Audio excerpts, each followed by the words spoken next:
नाज़रीन अस्सलाम वालेकुम। सियासत टीवी के खुसूसी प्रोग्राम ब्रेकिंग न्यूज़ में आपका खैर मकदम है। मैं मोहम्मद रियाज अहमद और मेरे साथी अशर यासिर। शुक्रिया।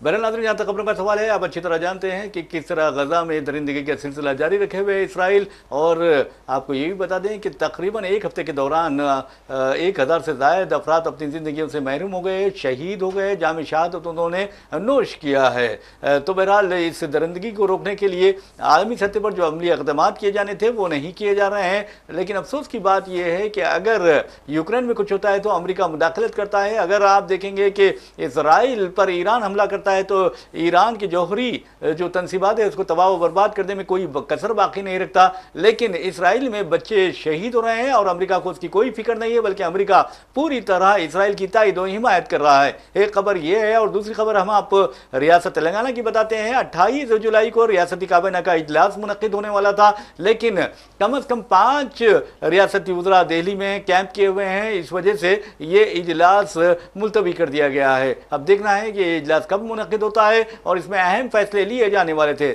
तीसरी अहम खबर जो हैदराबाद की है, आपको बता दें कि हैदराबाद का पौष इलाका बंजारा हिल्स, वहां पर सरकारी अराजी पर एक मंदिर नाजायज तौर पर गैर कानूनी तौर पर तामीर कर ली गई थी और उसे रातों रात हुक्काम ने मुनहदिम कर दिया, वहां से हटा दिया, जिस पर बीजेपी की शिकस्त खुर्दा पार्लिमानी उम्मीदवार माधवी लता ने एहतजाज किया और उसे गिरफ्तार कर लिया गया। एक खबर यह भी आ रही है कि अरकान असम्बली व अरकान पार्लियामेंट की जो खुसूसी अदालत है उसने हुजूराबाद असम्बली ज़िमनी इंतखाबात में जो रहनुमायाना खतूत होते हैं या उसकी खिलाफ वर्जी करने के इल्ज़ाम में मरकजी वजीर बंडी संजय के खिलाफ नाकाबिल ज़मानत वारंट गिरफ्तारी जारी कर दिया है। और एक खबर हैदराबाद से ये है कि मीर आलम टैंक आप नारा करते रहते हैं कि किस तरह शोहरत रखता है, उस पर एक ब्रिज बनाया जा रहा है और तकरीबन 480 करोड़ रुपए हुकूमत तेलंगाना ने मंजूर किए हैं और ये बहुत अच्छी बात है पुराने शहर के लिए। तो बहरहाल इस तरह की खबरें हमारे पास है। लेकिन ये खबर भी आ रही है कि आंध्र प्रदेश और तेलंगाना में डीलिमिटेशन से मुतालिक या जो अमल है उसे रोकने के लिए जो अर्जी दाखिल की गई थी उसे खारिज कर दिया गया है, ये भी खबर आ रही है। लेकिन जहां तक नायब सदर के ओहदे का सवाल है, आप देखेंगे कि इस ओहदे को जब जगदीप धनकर के बारे में कहा जाता है कि उन्होंने इस बावकार ओहदे को पामाल कर दिया था, उसकी हुर्मत पामाल की थी और फिर बड़े बेआबरू होकर तेरे कोचे से हम निकले, उसी तरह हाल जगदीप धनकर का हुआ। अब यह कहा जा रहा है कि आखिर वाइस प्रेसिडेंट बनेगा तो कौन बनेगा, सदर बीजेपी बनेगा तो कौन बनेगा। तो इस सिलसिले में एक नाम बहुत ज्यादा अब नुमाया तौर पर लिया जा रहा है और वो नाम है मनोहर लाल खट्टर का। ये मरकजी वजीर है और साबिक में हरियाणा के चीफ मिनिस्टर भी रह चुके हैं। और आपको ये भी बता दें कि आरएसएस के बहुत ही कट्टर प्रचारक है और कहा यह जाता है कि उन्हें अब सदर बीजेपी बनाया जाएगा या फिर वाइस प्रेसिडेंट बनाने के इम्कानात उनके पाए जाते हैं। तो बहरहाल हम चलते हैं हमारे साथी अशर यासिर की तरफ और पूछते हैं कि गजा का हाल कब तक इस तरह रहेगा। बिल्कुल सर, गज़ा का हाल कब तक इस तरह रहेगा, इस पे जो बात है वो तभी की जा सकती है जब अमेरिका जो है वो इज़राइल के साथ जो अपनी दोस्ताना जो रवैया है उसको ख़त्म करके और जो ममालिक जो उसका अगेंस्ट जा रहे हैं उनकी बातों को माने। क्योंकि अभी यही देखा जा रहा है कि जब दो साथ में खड़े हुए और उसके बाद फिर वहाँ पे जो चीज़ें चल रही हैं, अभी ये भी कहा गया था कि ट्रंप ने ही बोला था कि अभी कुछ दिनों पहले ईरान के जो सीज़ फायर हुआ था उसके बाद कि बहुत जल्दी गाज़ा में भी सीज़ फायर हो जाएगा, लेकिन अभी तक वो सूरत नज़र नहीं आ रही। वहाँ पे आप देखिए कि खाने की चीज़ें नहीं पहुँच रही हैं, जो ज़रूरी चीज़ें वो कुछ भी नहीं पहुँच पा रही उनको, और अगर कहीं पहुँच भी रही हैं तो वहाँ पे जा कर के फिर जो है क्या बोलते हैं बम बरसाए जा रहे हैं, जिससे जो वहाँ पे भीड़ इकट्ठा है। और मुझे ऐसा भी लग रहा है कहीं ना कहीं भीड़ इकट्ठा करने के लिए वहाँ पे इस तरह की हरकतें भी की जा रही हैं। क्योंकि अभी हर रोज़ जो खबरें आ रही हैं इसमें यही आ रहा है कि वो लोग जो अपनी राहत सामग्री के लिए वहाँ पे इकट्ठा हुए थे उसके बाद वहाँ पे बम बरसाया गया। तो ये बिल्कुल भी इंसानियत की बात नहीं, हर चीज़ जो है आपको देखनी पड़ती है। उसके बाद फिर अगर ये बात की जाए कि ट्रंप के जो हालात हैं, उन्होंने कहा था कि हम एक जो है नया गाज़ा बसाएंगे, उसके बाद बहुत बड़ी बड़ी बातें की गई थी। लेकिन इस वक्त जब से उनकी बीमारी की न्यूज़ सामने आई उसके बाद वो उन चीज़ों पे बयान नहीं दे रहे हैं। हाँ, उन्होंने हिंदुस्तान और पाकिस्तान के मुद्दे पे कई बार बोला है, अभी फिर कल भी बोला था कि हिंदुस्तान का और पाकिस्तान का जो युद्ध चल रहा था उस पर सीज़ फायर हमने करवाया। तो जिस तरह से बयान सामने आ रहे हैं, जिस तरह की जो गाज़ा की स्थिति, उसे बिल्कुल भी अभी ये अंदाज़ा लगाना बहुत मुश्किल है कि आखिर ये जो जंग है ये कब तक चलेगी। वहाँ पे जो मासूम लोग हैं, जो जिनका कोई जुर्म नहीं है, उनको जो है कब तक इस तरह की मौत दी जाएगी। जी जी जी।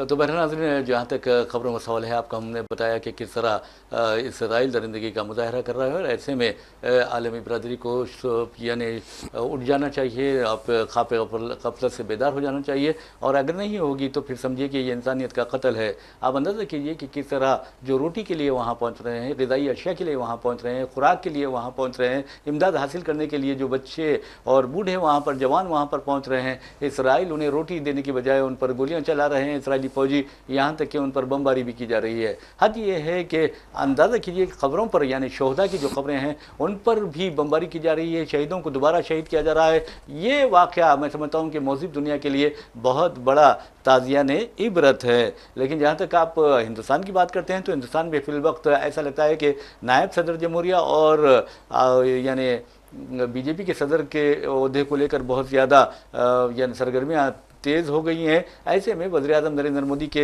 दौरे बरतानिया व मालदीव्स से वापसी के बाद ये कहा जा रहा है कि इस नाम को ख़तियत दे दी जाएगी। लेकिन इस सिलसिले में एक नाम बहुत ज़्यादा गर्दिश कर रहा है, और वह नाम है साबिक़ चीफ मिनिस्टर हरियाणा और मरकज़ी वज़ीर मनोहर लाल खट्टर का। मनोहर लाल खट्टर और नरेंद्र मोदी के बारे में कहा जाता है कि ये RSS के बहुत ही कट्टर प्रचारक रहे हैं। दोनों एक रूम में भी रहे हैं, दोनों एक कमरे में भी रहे हैं, और इनका क़याम हमेशा जब भी RSS की कुछ मीटिंग होती तो एक ही कमरे में हुआ करता था। तो बहरहाल कहने का मतलब ये है कि अपने आप को बहुत ही सादगी का नमूना बनाकर पेश करते हैं। ऐसे में ये बातें आ रही हैं कि RSS की वहाँ पर मनोहर लाल खट्टर को सदर बीजेपी बनाया जाएगा या फिर वाइस प्रेसिडेंट के ओहदे पर फायज किया जाएगा। एक अहम बात यह है कि मनोहर लाल खट्टर ने वाइस प्रेसिडेंट जो अब रुखसत हो चुके हैं जगदीप धनखड़, उनके बारे में कहा है कि उनकी भी कई गलतियाँ थी और उन्होंने इन गलतियों को मानने से इनकार कर दिया था। तो बहरहाल गलतियां हो या फिर खामियां हो, हर इंसान में पाई जाती है। ताहम ख़ास तौर पर एक ही दिन में जगदीप धनखड़ का फैसला करना, और ऐसे जगदीप धनखड़ का जिन्होंने बहैसियत मगरबी बंगाल गवर्नर के बीजेपी के अहम लीडर का किरदार अदा करते हुए ममता बनर्जी को बहुत तंग किया था, उनके खिलाफ तनकीदें की थी, उनसे टकराव किया था, और फिर आप देखेंगे कि उन्हें नायब सदर जमहूरिया बनाया जाता है। अपोजिशन के खिलाफ भी उन्होंने इंतहाई हद तक आमेज रवैया अख्तियार किया था, ये सोच करके उनके आका जो हैं वो खुश हो जाएंगे। लेकिन आप देखेंगे कि जगदीप धनखड़ की ये तमाम चापलूसी वगैरह सब कुछ काम नहीं आई, और आपने देखा कि एक मखसूस नज़रिया रखने वाले उनके आकाओं ने किस तरह उन्हें बेइज्जत होकर और जलील करके अपने दायरे से निकाल दिया है। तो बहरहाल अब वो बेचारे बीमार हैं ये कहा जा रहा है, और बहाना उन्होंने यही बनाया कि मैं बीमार हूँ इसलिए ये काम नहीं कर सकता। हालांकि कुछ दिन पहले उन्होंने ये कहा था कि अगस्त 2027 तक वो इस ओहदे पर फायज रहेंगे। तो बहरहाल यासिर, आप बताइए कि किस अंदाज में जगदीप धनखड़ जलील होकर निकले। सर, जिस तरह से जलील होकर निकले हैं या जो भी चीज़ें इंटरनल चल रही हैं उसका भी जिस तरह आपने बोला कि मनोहर लाल खट्टर का एक बयान सामने आया जिनमें उन्होंने कहा था कि कुछ गलतियां उनकी भी हैं, तो इससे अंदाज़ा ही आप डायरेक्ट ये समझ जाइए कि उन्होंने इस्तीफ़ा दिया नहीं है, उनसे इस्तीफ़ा लिया क्या। और ये चीज़ अपोजिशन जो है उसी दिन से कह रहा है जिस दिन ये चीज़ें उन्होंने इस्तीफ़ा दिया था। उसके बाद उनकी फ़ाइनल स्पीच ना होना, जो फेयरवेल स्पीच बोली जाती है वो भी नहीं हुई, और वो जब से अभी तक गायब हैं, कहीं नज़र नहीं आ रहा है। दूसरी चीज़ ये कि अभी आपने एक बात और की कि बीजेपी जो है देश के प्रधानमंत्री नरेंद्र मोदी का जो बरतानिया का दौरा है वो वहाँ से जब वो वापस आएंगे तो फिर वो दो जो अहम क्या बोलते पद हैं, एक जो है वाइस प्रेसिडेंट ऑफ इंडिया का पद है और दूसरा जो क्या बोलते बीजेपी के अध्यक्ष का सदर का पद है, उसके नाम की जो है घोषणा हो जाएगी। लेकिन अभी ये भी कहा जा रहा है, कुछ दिनों पहले हम दोनों ने बैठ के यहीं पे डिस्कशन किया था कि वो साउथ से हो सकते हैं जी जी। और कोई महिला हो सकती है जी जी। लेकिन अभी जिस तरह से चीज़ें चल रही हैं तो ये महिलाओं का कुछ भी नज़र आ नहीं रहा है, कोई भी ऐसा नाम नज़र नहीं आ रहा। लेकिन वहीं दूसरी तरफ मनोहर लाल खट्टर की अगर बात की जाए तो हरियाणा के चीफ मिनिस्टर रह चुके हैं और फिर RSS की तरह आपने भी बोला कि RSS के बहुत बड़े प्रचारक और बहुत मानने वाले हैं और हर चीज़ जितने भी प्रोग्राम्स होते थे उसमें जाते भी हैं। तो और जिस तरह से उनको वहाँ से हटाया गया, उसके बाद उनको जो है लोकसभा सीट दे करके चुनाव जिता करके उनको मंत्री बनाया गया, तो ये सारी चीज़ें ये एक तरफ इशारा करती हैं कि अब शायद उनका जो है पॉलिटिकल कैरियर है वो ख़त्म करने की बात की जा रही हो। क्योंकि हमने ये भी देखा कि वेंकैया नायडू एक बहुत बड़े लीडर हुआ करते थे बीजेपी के साउथ से, लेकिन उनको वाइस प्रेसिडेंट बना करके आपने उनको वहाँ से हटा दिया, उनका पॉलिटिकल करियर जो था वो ख़त्म कर दिया। उसी तरह से हमें ये भी लग रहा है कि अभी मनोहर लाल खट्टर को भी इसी तरह से वाइस प्रेसिडेंट ऑफ इंडिया बना करके उनका करियर ख़त्म करने की बात की जा रही है। वहीं अगर उम्र भी हो गई है, मैं समझता हूँ। बिल्कुल सर, उम्र भी हो गई है, और जिस तरह से आरएसएस प्रमुख मोहन भागवत का कहना है कि 75 साल की उम्र में या उसके बाद आपको जो है सीट पे नहीं रहना चाहिए। तो अब ये भी देखना सितंबर में क्या होने वाला है, क्योंकि हमारे देश के प्रधानमंत्री 75 के होने वाले हैं। वहीं ये खबर और है कल की कि कल बिहार में जो है सीएजी रिपोर्ट पेश की गई थी। जी जी। उसमें 70,000 करोड़ से ज़्यादा के जो रुपए थे वो कहाँ कहाँ इन्वेस्ट हुआ, इसकी योजनाओं के बारे में कुछ भी चीज़ें नहीं सामने आई, कोई इत्तला नहीं है, कोई इत्तला नहीं। लेकिन वहीं अगर ये चीज़ें किसी और राज्य में होती जहाँ पे बीजेपी एनडीए की गवर्नमेंट ना होती, तो वहाँ पे जो स्टेट की बीजेपी है, जो अपोजिशन बीजेपी होती है, किस तरह की हरकतें करती है। एक तरफ आप ये देखिए कि बिहार में इस वक्त तेजस्वी यादव ने कल खुले लफ्ज़ों में ये भी बोल दिया कि हम चुनाव का बहिष्कार करेंगे। जी। दूसरी तरफ फिर आप ये देखिए कि SIR को लेकर के चीज़ें चल रही हैं। आज भी संसद में प्रोटेस्ट हो रहा है, इंडिया गठबंधन प्रोटेस्ट कर रहा है। उसके बाद फिर आप देखिए कि बिहार में कल जो कार्रवाई हो रही थी विधानसभा में, जी। उसमें किस तरह की लैंग्वेज यूज़ की जा रही है। वो लैंग्वेज इस तरह की यूज़ की जा रही है जिस तरह के गली के जो मोहल्लों के जो लीडर्स होते हैं, जो अपने आप को जो है बहुत बड़ा लीडर बोलते हैं, तुम्हारा ये काम कर दें वो काम कर, उस तरह के लीडर्स भी उस तरह की लैंग्वेज यूज़ नहीं करते हैं आज के ज़माने में। और आप ये देखिए कि असेंबली में यानी दलाली करने वाले जो लीडर होते हैं उस तरह की भी बात नहीं कर सकते। बिल्कुल, और इस तरह की बात जो है वो असेंबली में हो रही है और नीतीश कुमार बैठे हुए हैं। तो ये भी कहीं ना कहीं कहा जा रहा है कि नीतीश कुमार को स्लो पॉइजन दिया गया और वो धीरे धीरे चीज़ों को भूलते जा रहे हैं, क्या क्या चीज़ें होनी या क्या करना है, उन सब चीज़ों से। आप देखिए उनकी हरकतें भी इसी तरह की बयान कर रही हैं कि वो बैठे रहते हैं बिल्कुल। या फिर तेजस्वी यादव 2 दिन पहले कुछ बात कर रहे थे, उस पर उन्होंने खड़े होकर के आउट ऑफ सिलेबस बोलना शुरू कर दिया। तो ये सारी चीज़ों से अंदाज़ा लगाया जा रहा है कि नीतीश कुमार को धीरे धीरे साइड करने की बात हो रही है। लेकिन अभी जो खबर आई थी कि नीतीश कुमार को वाइस प्रेसिडेंट बनाया जाएगा, लेकिन उसके बाद ये भी खबर आई कि नहीं, वो नहीं बनना चाह रहे हैं। तो ये भी हो सकता था कि वाइस प्रेसिडेंट बना करके उनको धीरे से साइड करने की बात जो चल रही थी। लेकिन अभी जो है चीज़ें क्लियर नहीं हो पा रही। मनोहर लाल खट्टर का नाम भी सामने आया है, कई नाम और भी हमने कल भी आपको बताया था सामने आए। लेकिन जब बीजेपी के बारे में कहा जाता है कि बीजेपी एक ऐसा फैसला लेती है जो अपोजिशन को क्या बोलते हैं, झटका दे देता है। जी बिल्कुल, आपने सही किया। बहरहाल नाज़रीन, एक और खबर आपको बता दूं कि हिंदुस्तान में उस खबर के गोदी मीडिया ने तो बहुत चर्चे किए, लेकिन आप अंदाज़ा कीजिए कि वो खबर क्या है। वो खबर ये है, मोहन भागवत RSS के सरबराह है। और आपको ये भी बता दूं कि अहमद इलियासी, ऑल इंडिया इमाम ऑर्गेनाइजेशन का जो सरबराह है, वो कहता है, यानी वो एक मरतबा उसने कहा था कि मोहन भागवत राष्ट्रपिता है। कितनी शर्म की बात है, कौन राष्ट्रपिता है आप अंदाज़ा कर लीजिए। गांधी जी को हम कहते हैं कि, और सारा हिंदुस्तान कहता है कि बाबा कौम हैं, लेकिन अहमद इलियासी की नज़र में मोहन भागवत राष्ट्रपिता है। तो बहरहाल पिता किसके हो सकते हैं आप अंदाज़ा कर लीजिए। तो बहरहाल आपको बताने का मकसद ये है कि अहमद इलियासी की माँ पर, यानी ऑल इंडिया इमाम ऑर्गेनाइजेशन की माँ पर उनकी कोशिशों की वजह से मोहन भागवत के साथ आइमा और जो मजहबी स्कॉलर्स हैं, मुस्लिम मजहबी स्कॉलर्स हैं, उनका और दानिशरों का एक खुसूसी इजलास मुनक़िद किया गया था हरियाणा भवन में।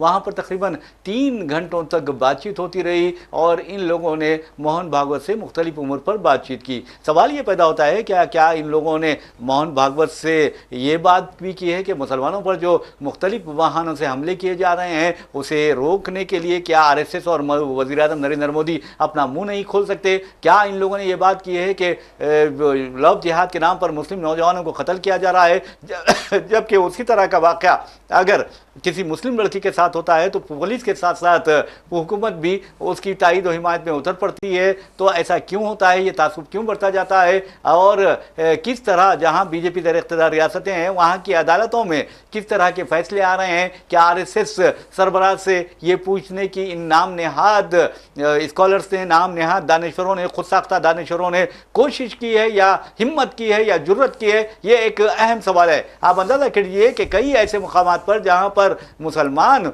रहते हैं वहाँ पर जानबूझकर ये शर पसंदी कर रहे हैं, यहाँ तक कि मुसलमानों के खिलाफ घेरा तंग कर रहे हैं, तो क्या इन खुद साख्ता नाम नेहाद दानिश्वरों ने और उलमा ने ये पूछा है मोहन भागवत से ऐसा क्यों हो रहा है, क्यों तासुब बढ़ता जा रहा है मुसलमानों के खिलाफ, और मुसलमानों से नाइंसाफी क्यों जा रही है की जा रही है, मुसलमानों पर हमले क्यों किए जा रहे हैं, उनका कत्ल क्यों किया जा रहा है, और जो मुसलमानों को मुख्तलिफ बहानों से कत्ल करते हैं, उन पर हमले करते हैं या हुजूमी तशद्दुद का निशाना बनाते हैं, उनके खिलाफ कार्रवाई क्यों नहीं की जाती। ये क्या सवाल करने की हिम्मत इन खुद साख्ता लोगों ने दिखाई है, ये एक अहम सवाल है। और जहाँ तक अहमद इलियासी का सवाल है, आप देखेंगे कि वो कहते हैं कि ऑल इंडिया इमाम ऑर्गेनाइजेशन जो है वो अपने 60 साल की तकमील कर रहा है, जबकि आरएसएस अपने 100 साल मुकम्मिल करने वाला है। ऐसे में ये इजलास बहुत ज़्यादा अहमियत रखता है। अब अंदाज़ा कीजिए कि क्या अहमद इलियासी हिंदुस्तानी मुसलमानों की नुमाइंदा है, क्या नुमाइंदगी करते हैं वो या क़यादत करते हैं, ये सबसे अहम बात है। ये दुकानात हैं, ये दुकानात चलाने वाले हैं और नाम नेहाद लोग हैं। ये नहीं पूछते कि बाबरी मस्जिद और राम जन्मभूमि मिल्कियत मुकदमे का जो फैसला आया था, क्या वो आस्था की बुनियाद पर आने वाला फैसला कबूल किया जा सकता है, ये भी सवाल क्या इन लोगों में करने की हिम्मत है। सर देखिए, सबसे बड़ी चीज़ तो ये कि मोहन भागवत क्या है। क्या मोहन भागवत देश के प्रधानमंत्री हैं? जी जी। क्या देश के राष्ट्रपति हैं? क्या मिनिस्टर हैं या किसी पार्टी के सदस्य हैं? अहमद इलियासी के राष्ट्रपिता है। राष्ट्रपिता हैं, लेकिन वो हैं क्या इस वक्त इस देश के लिए? वो क्या, उन्होंने देश के लिए क्या किया है? जी। कुछ किया है? अब आप इस तरह के देखिए, जो ये अहमद इलियासी हो गई है, जो भी ग्रुप गया था उनसे मिलने के लिए, जी। वो क्या है? मतलब आप वो क्यों वहाँ गया था मिलने के लिए? क्या वो देश के प्रधानमंत्री से नहीं मिल सकते थे? क्या देश के राष्ट्रपति से नहीं मिल सकते थे? क्या माइनॉरिटी अफेयर्स मिनिस्टर से नहीं मिल सकते थे? मिल करके वो चीज़ें क्लियर करें कि भाई ऐसी चीज़ें हो रही हैं। आप ये देखिए कि अहमद जो क्या बोलते इलियासी हैं, इन जैसे लोगों को वहाँ मिलने जाकर उनसे मिलने की इजाज़त दी जाती है, लेकिन वहीं जो ज़रूरतमंद लोग हैं जिनको माइनॉरिटी अफेयर्स मिनिस्टर से मिलने की अनुमति है, लेकिन उनको भी नहीं दी जाती है। जो मिल सकते हैं उन्हें भी नहीं दी जा सकती है। और जब तक आप मिलेंगे नहीं लोगों से, तब तक आप उस माशरे के बारे में नहीं जान सकते हैं। अभी हम देखते हैं देश के प्रधानमंत्री नरेंद्र मोदी पसमानदा मुसलमानों पे इतनी बड़ी बड़ी बातें करते हैं, बीजेपी के लीडर्स इतनी बड़ी बड़ी बातें करते हैं, लेकिन क्या आपने देखा है वो मिलने गए कहीं? उनकी नज़र में सिर्फ बोहरा कमेटी की जो कम्युनिटी, उसके अलावा कोई मुसलमान है? जी जी। हाँ जी। सबसे बड़ी चीज़ तो ये है ना कि आप पहले मिलिए जा करके, लोगों की समस्याओं को समझिए, और फिर आरएसएस प्रमुख मोहन भागवत से मिलकर आप क्या कर लेंगे? वो इस देश के लिए क्या कर देंगे? वो आपकी जो आप जिस मकसद से मिलने जा रहे हैं, शायद आपका मकसद हल होगा, लेकिन आपके पीछे जो और लोग हैं उनके मकसद हल नहीं होंगे। तो बहरहाल अब आपको हो सकता है कि कोई कौमी अवार्ड मिल जाएगा, समझिए आप पद्मश्री या पद्मा विभूषण, पद्मा भूषण, इस तरह के जो अवार्ड्स हैं वो उन्हें किसी न किसी एक अवार्ड से नवाज दिया जाएगा, क्योंकि वो आरएसएस सरबराह के करीब हो रहे हैं। इससे पहले भी उन्होंने इजलास मुनक्किद करवाया था और जो दानिश्वर उसमें शरीक थे, उनमें हिम्मत पैदा नहीं हुई कि आरएसएस सरबराह के सामने मुँह खेले और उन्हें हकीकत का आईना दिखाएं और ये पूछें कि आरएसएस ने जंग आज़ादी में क्या किरदार अदा किया है और आज उसका क्या किरदार है। ये पूछने की हिम्मत किसी में नहीं है। वैसे भी नाज़रीन, आपको बता दूं कि आरएसएस जो है अब 2025 में इसी साल अपने 100 साल मुकम्मिल करने वाले हैं, और उसके बाद आप देखेंगे कि मोहन भागवत भी को भी रास्ता दिखाया जाने वाला है। अगर वो उसूल पसंद है तो वो खुद अपने ओहदे से मुस्तफ़ी हो जाएंगे, क्योंकि 75 साल की उम्र के बारे में उन्होंने कहा कि अगर आप 75 साल के हो जाते हैं तो फिर आपको घर का रास्ता देखना चाहिए और आप ये समझ लेना चाहिए कि आपका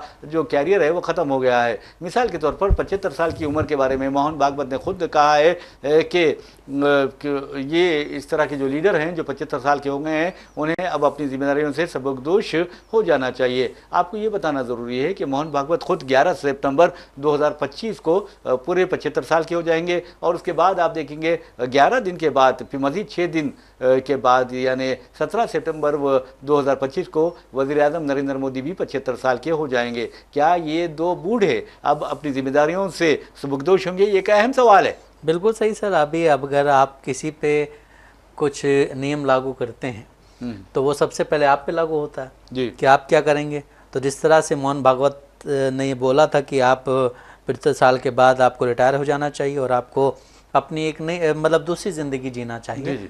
तो अब ये भी 11 तारीख को 75 साल के हो जाएं, क्या ये जो है आरएसएस प्रमुख का पद छोड़ेंगे या फिर इनको भी कुछ और दे करके साइड किया जाएगा? क्योंकि बीजेपी जो है अभी बिल्कुल आरएसएस के नक्शे कदम पर चल, हालांकि पहले से चल रही है, लेकिन बीच में एक फेज़ ऐसा आया था जहाँ पे आरएसएस से कुछ तलखियाँ हो गई थी, जिसका नतीजा हमने देखा कि जो 400 पार के नारे लग रहे थे वो 240 पे आके रुक गए। जी हाँ, जी हाँ। और ये भी कहा जा रहा है, और ये हम नहीं कह रहे हैं, ये जो राजनीतिक पंडित हैं जो कि क्या बोलते हैं बीजेपी के उन 400 सीटों के लिए काफ़ी हिमायत कर रहे थे, उन्होंने ही बाद में बातें कही हैं कि अगर आरएसएस ये चाहती कि 400 आ जाए तो 400 आ जाती, लेकिन आरएसएस ने ही नहीं चाहा कि 400 सीटें आएँ। लेकिन एक बात है, देखिए यासिर, जहाँ तक वज़ीर आज़म नरेंद्र मोदी का सवाल है, वो बड़े बड़े बुलंदबांग दावे कर रहे थे कि अब की बार 400 पार। 400 पार तो दूर की बात है, जो सिंपल मेजॉरिटी के लिए 272 का जादुई अदद था वो पार करने से भी खासी रहे। हद तो ये है कि वाराणसी में भी हारते हारते बच गए।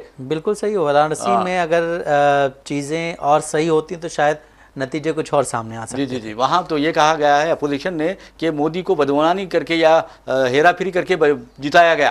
हाँ, ये भी चीज़ सामने आई थी, अपोजिशन लीडर की तरफ से कहा गया था कि जितने वहाँ पे आबादी नहीं उससे ज़्यादा वोट पड़े थे और उतने ही ज़्यादा वोट पड़े थे जितने वोट से देश के प्रधानमंत्री जीते थे। जी हाँ, जी हाँ। तो ये भी एक अपने आप में मजाक है, जमहूरियत का मजाक है। और अपोजिशन जो इल्ज़ाम लगा रहा है कि इलेक्शन कमीशन जो है वो बीजेपी के इशारों पे काम कर रहा है या केंद्र सरकार के इशारों पे काम कर रहा है, तो अगर इस तरह के नतीजे अगर आप देखेंगे सामने जो आए हुए हैं तो उससे ये अंदाज़ा लगाना बिल्कुल भी मुश्किल नहीं है कि किसके इशारे पे क्या काम हो रहा है।